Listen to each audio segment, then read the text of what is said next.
Here at Bizzare Compilations, we hunt for the stories that exist in the gray areas of history and science, the events that don't fit neatly into a textbook. When we think of a pandemic, we picture the Black Death or the 1918 flu, biological invaders, clear vectors, a grim but understandable march of pathology. But what about the outbreaks that defy that model? The plagues born not from a virus, but from a story. Not from a bacterium, but from a collective, unspoken panic. The epidemics where the environment itself turns against us, or where the human mind, under the right pressure, begins to write its own terrifying symptoms on the body. Today, we are venturing into that shadow realm. We are counting down the top 10 most bizarre disease outbreaks in history. These are not just lists of symptoms. These are deep dives into moments when reality seemed to bend, when the rules of medicine were rewritten by fear, coincidence, or phenomena we are still struggling to name. From a lake that exhaled death, to a laughter that was a silent scream, to a dance that was a march to the grave, this is our journey into the profoundly strange. Let's begin. 10. The modern phantom fandom sickness and TLPMNCY. We start in the 21st century, in the most modern of vectors, the internet. At number 10 is a phenomenon without an official ICD-10 code, known colloquially as fandom sickness, or linked to the practice of tulpamancy. Around 2020, concentrated primarily in online fandoms for specific anime and indie horror video games, a curious pattern emerged. Young, otherwise healthy individuals began reporting an identical cluster of physical and perceptual disturbances. The symptoms were eerily uniform: persistent, splitting headaches centered behind the eyes, waves of intense dizziness and dissociation, a pervasive sense of dread, and most strikingly, shared visual hallucinations. Users described seeing a persistent visual static, or snow overlaid on people's faces, obscuring their features. Others reported intrusive, recurring imagery lifted directly from the dark, surreal media they consumed, geometric patterns, specific characters, or looming, indistinct figures. They flooded forums and social media, comparing notes, their terror amplified by the realization they were not alone. The medical community was, and remains, perplexed. Extensive toxicology screens came back clean. Neuroimaging showed no tumors or lesions. The link was not biological, but psychological and sociological. Experts in mass psychogenic illness and media psychology point to a perfect storm. First, hyperimmersion. These were individuals engaging in deep, hours-long consumption of psychologically intense, often surreal fiction. Second, algorithmic echo chambers. Social media algorithms funneled these users together, creating tight-knit digital communities where subjective experiences could be normalized and amplified at lightning speed. Third, anxiety. Many were already dealing with underlying stress, which found a specific, culturally provided language for expression. This was an outbreak of somatic storytelling. The body, under the influence of extreme narrative suggestion and community reinforcement, began to manifest the fiction. It was a disease where the pathogen was an idea, the transmission was digital, and the symptom was a shared nightmare. A stark reminder that in the information age, the stories we tell ourselves can, in a very real way, make us sick. 9. The silent killer, the Lake Nyosliminic eruption. Number 9 transports us from the digital ether to a stark, physical world, to a disaster so bizarre it sounds like mythological punishment.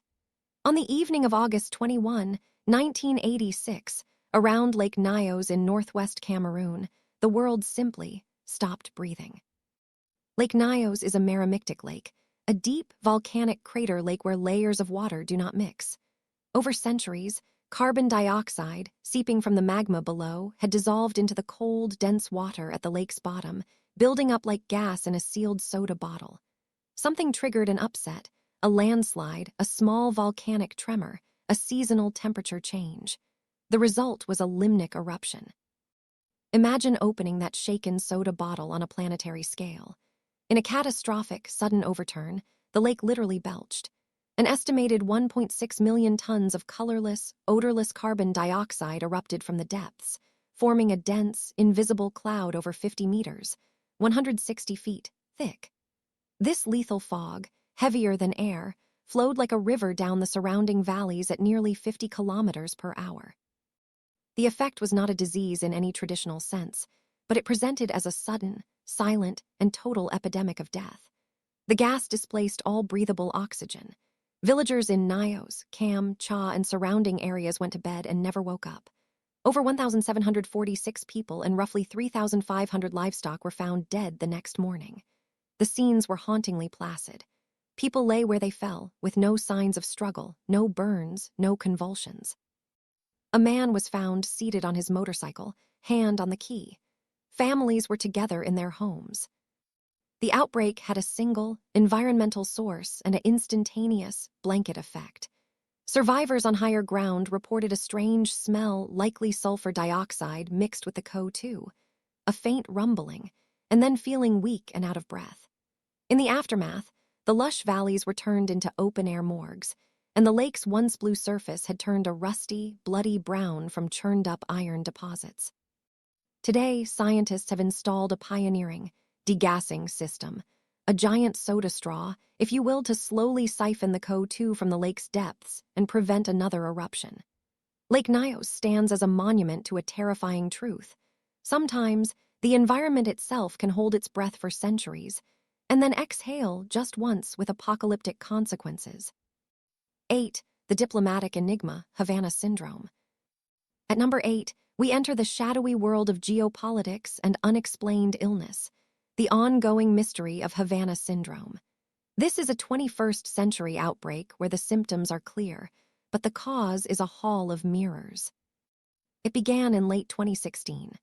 American and Canadian diplomats and intelligence officers stationed in Havana, Cuba, started reporting sudden, acute, and bizarre sensory attacks. The experience was often heralded by a piercing, localized sound, described as grinding metal, cicadas, or a high-frequency beam, followed by an intense pressure or vibration in the head. Then came the debilitating sequelae: crippling vertigo, profound nausea, crushing headaches, tinnitus, visual disturbances, and cognitive fog, so severe some victims struggled to form sentences. The effects were lasting, causing brain injury-like symptoms. The initial, terrifying theory was a targeted energy weapon. Speculation centered on microwave or radio frequency attacks, possibly deployed for espionage or harassment. That could cause the described Frey effect, hearing microwaves as sounds, and neurological damage. Investigations found unusual patterns of brain injury in some patients, lending credence to a physical cause. But then the outbreak spread. Cases were reported in China, Russia, Austria, and even in Washington, D.C., near the White House. The pattern became chaotic. If it was an attack, who had the global reach and audacity to target so many in their own capitals? This bred the competing theory: mass psychogenic illness. Critics pointed to the lack of consistent physical evidence, the high-stress environment of intelligence work, and the power of suggestion after initial reports. Could a shared, baseline anxiety about surveillance and invisible threats have manifested in a collective physical breakdown? The official investigations have swung like a pendulum. A 2020 National Academies of Sciences report found directed, pulsed radio frequency energy the most plausible cause. Yet later intelligence community assessments leaned more heavily towards psychological factors, environmental causes, or undiagnosed medical conditions. Stating a foreign weapon was very unlikely. Havana Syndrome is the ultimate modern medical mystery. It is an outbreak where the diagnosis is also a geopolitical accusation. The victims suffer tangible, life-altering injuries, yet the pathogen remains in the realm of speculation. A weapon, a hallucination, or something in the terrifying space between. It is a disease of our paranoid age, where the symptom is not just physical suffering, but the erosion of trust in reality itself. 7. The anatomical panic, KOROEPIDMICS. Number 7 is a terrifying deep dive into the power of cultural belief to rewrite human biology. We are speaking of KORO, also known as genital retraction syndrome. This is a culture-bound delusion, a specific, catastrophic anxiety that one's genitals, penis, breasts, vulva, are retracting into the body, and that this will lead to death. While isolated cases exist, Coro has a history of flaring into genuine, community-wide epidemics, primarily in Southeast and East Asia. These are not mere rumors. They are outbreaks of mass panic with visible behavioral symptoms. The most documented epidemic occurred in Singapore in 1967. It began with a few reports, then exploded. Hundreds, possibly thousands of men became gripped by the fear. The response was a desperate physical intervention. Men used a variety of makeshift retraction prevention devices, clamps, clips, chopsticks, strings, and even heavy weights tied to the organ to prevent its imagined disappearance. Hospitals were flooded with anxious patients. The panic was so acute it disrupted social order. Another major outbreak swept through the Hainan province of China in the mid-1980s, affecting thousands. Folk explanations often attributed the affliction to supernatural causes, dietary imbalances, or moral transgressions. The cure was often public, communal, and ritualistic, beating gongs, shouting, or consuming particular foods to scare away the evil force. From a Western medical perspective, Coro is classified as a DSM-5 cultural syndrome and understood as a severe anxiety disorder manifesting as a somatic delusion. There is no physical retraction. The sensation is often caused by hyperawareness, anxiety-induced vasoconstriction, making the genitals feel cold and smaller, or misinterpretation of normal bodily sensations. But to dismiss it as just in their heads misses the profound point. Coro epidemics are a pure, unadulterated outbreak of belief-made physiology. They demonstrate that a culturally specific idea, when it hits a collective nerve of anxiety, can become contagious to the point of creating a public health crisis. The body, in its profound connection to the mind, literally acts out the community's deepest fears. It is a haunting lesson in the reality of psychosomatic illness on a mass scale. 6. The broadcast plague, the war of the world's panic. For number 6, we travel to the dawn of the mass media age, to an outbreak whose vector was not a mosquito or a water supply, but a story told with revolutionary conviction. The night of October 30, 1938. Orson Welles and his Mercury Theater on the Air were performing a radio adaptation of H.G. Wells's The War of the Worlds. In a stroke of genius, or mischief, they presented it not as a drama, but as a series of breaking news bulletins interrupting a music program.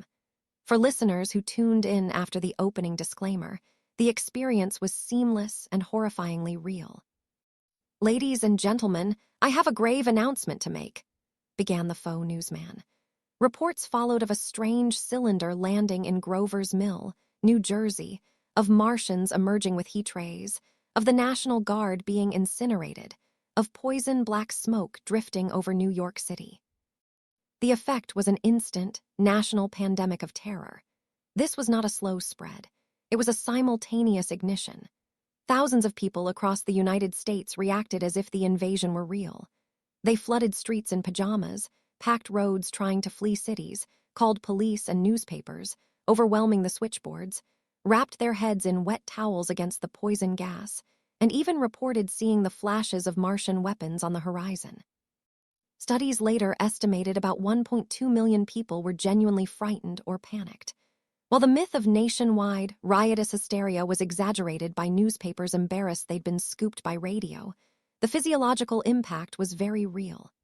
People experienced soaring heart rates, sweating, trembling, and shortness of breath, a classic fight-or-flight response triggered by a narrative. This was a pure case of media-induced mass psychogenic illness. The disease was acute, overwhelming fear. The contagion was the realistic presentation of the story. The symptoms were panic attacks and irrational flight behavior. It proved that a convincingly framed narrative could bypass critical thinking and tap directly into the brain's primal fear centers, creating a shared psychological event for an entire nation. It was the moment we learned that information, delivered in the right way, could be a pathogen all its own.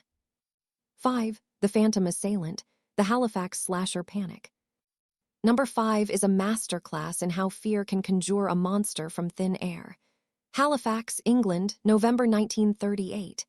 It began with a single, likely fabricated, report. A young woman claimed a mysterious man had slashed her arm with a razor. Then another report came. Then another. Within days, the town was in the grip of the Halifax slasher. The police were inundated. The local newspaper, perhaps sensationally, stoked the flames. And then the outbreak truly began. Dozens, then hundreds of people came forward. They reported being attacked from behind, feeling a slash on their back, finding mysterious cuts on their coats. Some reported seeing a shadowy figure. The town was paralyzed by dusk. Men formed vigilante patrols. But a curious pattern emerged. The victims almost never saw their attacker clearly. The wounds were almost always superficial scratches, often on clothing, not skin. The descriptions of the slasher were contradictory: tall, short, wearing a cloak, in workman's clothes. The police, led by a skeptical superintendent, set a trap. They had plainclothes officers follow a woman who had just reported an attack. They watched as she walked alone, then suddenly cried out and fell. When they rushed to her, they found she had inflicted a small cut on herself with a piece of glass. She confessed. She wanted attention. With this revelation, the entire epidemic collapsed overnight.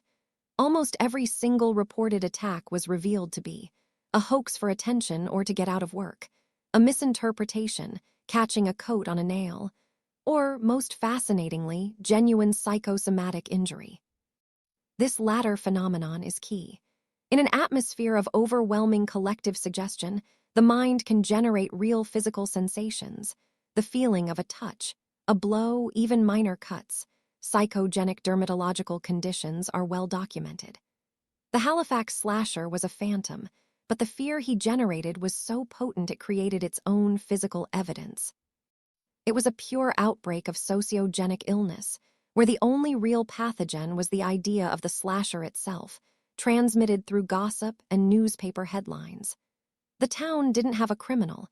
It had a shared nightmare that briefly became physically real. 4. The historical ghost, the English SWATNG sickness.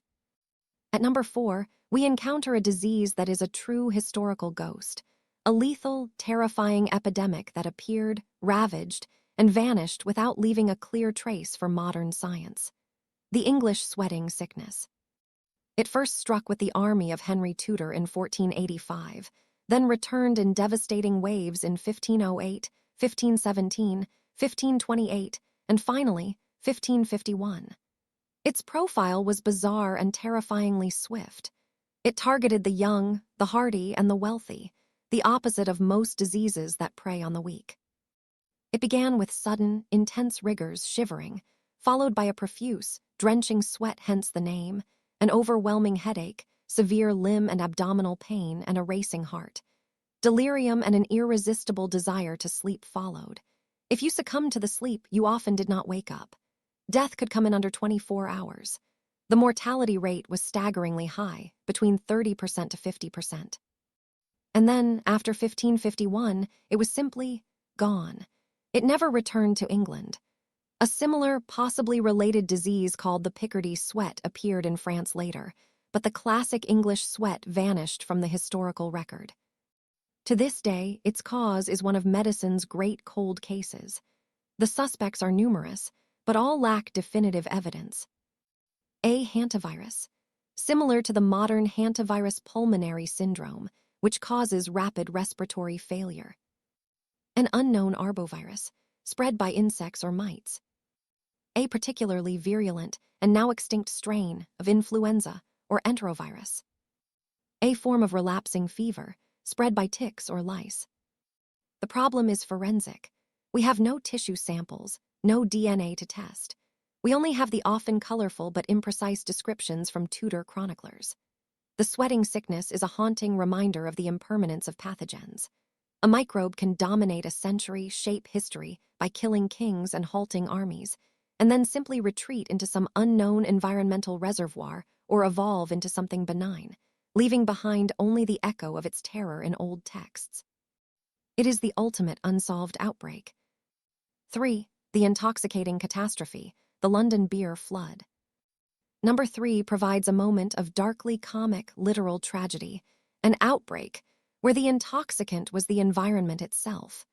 The London beer flood of October 17, 1814. At the Horseshoe Brewery in St. Giles, a massive wooden vat, 22 feet tall and containing over 3,500 barrels of fermenting porter beer, ruptured. The force was catastrophic. It triggered a domino effect, bursting adjacent vats. In total, over 320,000 imperial gallons, 1.5 million liters, of beer exploded from the brewery in a 15-foot-high wave of wood, metal, and alcoholic froth. The tidal wave demolished the brewery's back wall and smashed into the surrounding slum, the St. Giles Rookery, a warren of tenements and basements. 8 people were killed, most by drowning or blunt force trauma in the collapsed buildings. But here is where the bizarre disease angle emerges. The official inquest listed causes of death that read like a grim parody.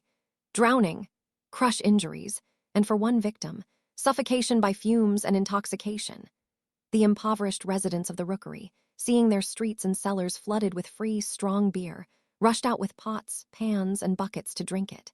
In the midst of the disaster, a secondary, spontaneous epidemic of public drunkenness and alcohol poisoning broke out. People drank themselves into stupors in the flooded streets. Rescue efforts were hampered by inebriated crowds. It was a sudden, localized, and utterly unique public health crisis. A flood of alcohol causing death by trauma, drowning, and acute intoxication simultaneously. The London beer flood stands alone as an outbreak where the causative agent was a literal wave of booze, and the symptoms ranged from broken bones to alcohol-induced comas. A truly intoxicating catastrophe. 2. The laughter that was a scream, the TANGNYIKA epidemic. Our runner-up is an outbreak that turns expression into affliction. The 1962 Tanganyika laughter epidemic. This is perhaps the most pristine, well-studied case of mass psychogenic illness in history. It began on January 30, 1962, at a strict missionary-run boarding school for girls in the village of Kashasha, Tanganyika, now Tanzania. 3 students began laughing. Not giggling, but uncontrollable, hysterical, purposeless laughter. They could not stop. It spread to their friends. Within days, 95 of the 159 students were affected. The symptoms expanded beyond laughter to include random crying, fainting, agitation, and screaming. The school was forced to close on March 18th. But the disease was not contained. When the girls returned to their home villages, the laughter epidemic spread like a rumor made flesh. It jumped to other schools and communities. In the village of Nshamba, home to several of the original students, 217 people, mostly young people, were affected. The outbreak rippled across the region for months, eventually affecting over 1,000 people before fading away. Medical investigators found no evidence of toxic infection, food poisoning, or encephalitis. The sufferers were physically healthy. The diagnosis was unequivocal: mass psychogenic illness. The trigger was identified as acute. Collective anxiety. The school environment was described as highly pressurized, with strict discipline and high academic expectations. The initial laughter in 3 students was likely a nervous release. In the tense, communal setting of the boarding school, this aberrant behavior became a socially contagious model for expressing profound, pent-up stress. Laughter, the body's release valve, became the symptom of the pressure itself. The Tanganyika laughter epidemic is a perfect, sad metaphor. It shows that when the human psyche is under enough strain, it can short-circuit, and the very mechanisms we use for relief can become the disease. The laughter was not joy. It was a scream in a socially acceptable form, and in that community, at that time, it was the most contagious thing in the room.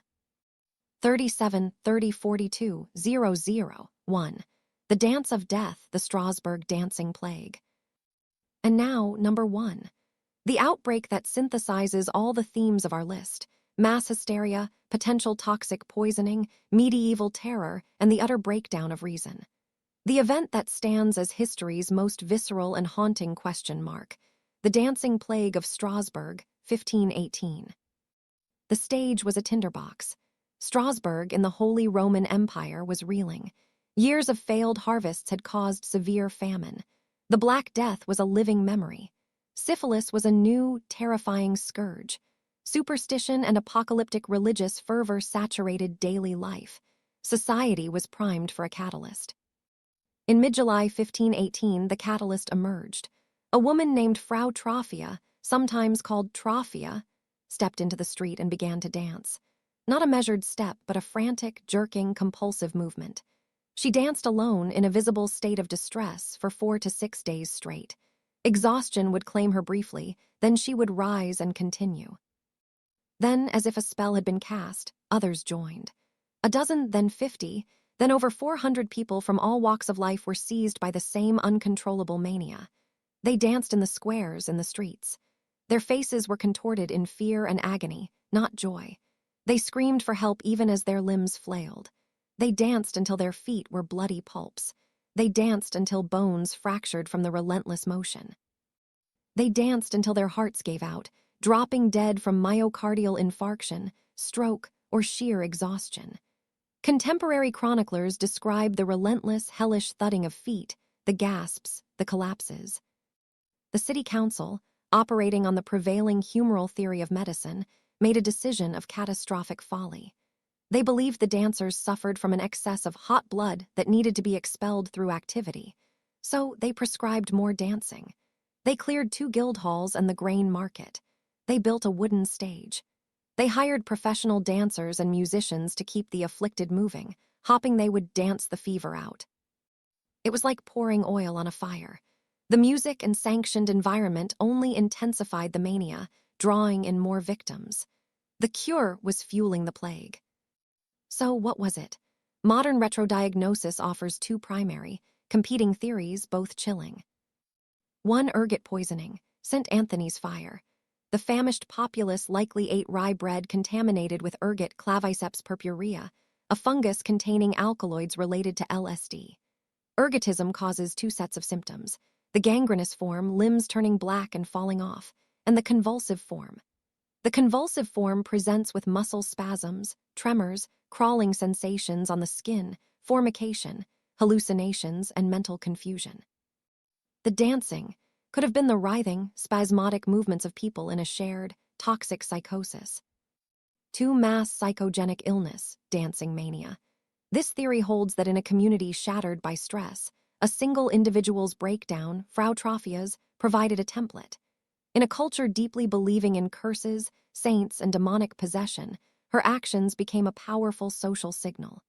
The psychological tension of the entire community, their fear, their hunger, their helplessness, found a physical release in this collective, catastrophic dissociation. The dancing was a hysterical conversion disorder on a civic scale. The truth may lie in a horrific synergy of both. Ergot poisoning could have provided the initial, neurological spark in a vulnerable few, and the sight of their agonized movements, interpreted through the lens of medieval superstition, then triggered a runaway psychogenic epidemic in the traumatized population. The dancing plague is the ultimate Bizzare outbreak. It lacks a single, clean cause. It sits at the gruesome intersection of toxicology, psychology, and sociology. It is a story where the prescribed cure was part of the disease, where the authorities' attempts to impose reason only deepen the madness.